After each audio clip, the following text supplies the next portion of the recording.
Hello students, इस video में देखेंगे हम वेव फंक्शन साई। जो वेव फंक्शन साई है वो एक तो पोजीशन वेक्टर आर वेक्टर पे डिपेंड करता है और टाइम पे डिपेंड करता है। ये हमें पार्टिकल के बिहेवियर के बारे में बताता है।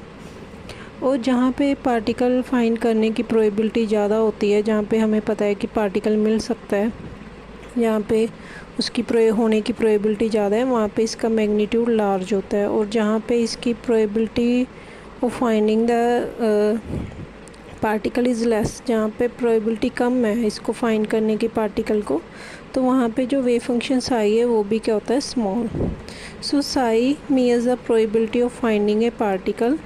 और हमारे पास प्रोबेबिलिटी डेंसिटी का फॉर्मूला क्या है, साई स्क्वायर। इसको साई स्टार साई से भी रिप्रेजेंट करते हैं, ठीक है जी। So psi square is proportional to the probability of finding the particle at a given point in space and at any given time.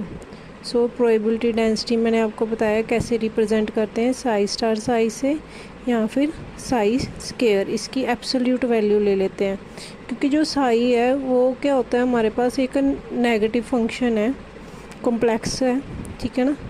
सो हमारे पास जो प्रोबेबिलिटी होती है वो क्या होनी चाहिए, हमेशा नॉन नेगेटिव आनी चाहिए और रियल आनी चाहिए कि पार्टिकल यहाँ पे मिल सकता है, उसकी प्रोबेबिलिटी रियल होनी चाहिए। सो इसलिए हम यहाँ पे इसका स्क्वायर ले लेते हैं, ठीक है, एब्सोल्यूट वैल्यू ले लेते हैं।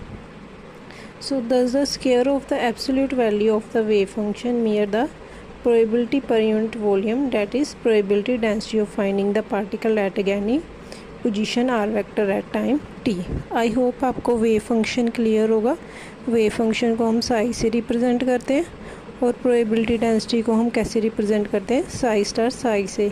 क्योंकि साई एक हमारे पास कॉम्प्लेक्स फंक्शन है, बट हमें प्रोबेबिलिटी जो होती है वो हमेशा रियल होती है और नॉन नेगेटिव होती है, तो हम इसका क्या लेते हैं, स्क्वायर लेते हैं। और किस किस पे डिपेंड करती है ये, पोजीशन वेक्टर आर वेक्टर पे और टाइम टी पे। अगर वन डायमेंशनल है तो हम यहाँ पे एक्स ही लेंगे, ठीक है। अगर टू डायमेंशन है तो उसके अकॉर्डिंग एक्स वाई यहाँ पे कोऑर्डिनेट्स आ जाएंगे। अगर थ्री डायमेंशन है तो यहाँ पे हम triple integral, so d x d y d z आ जाएगा, ठीक है।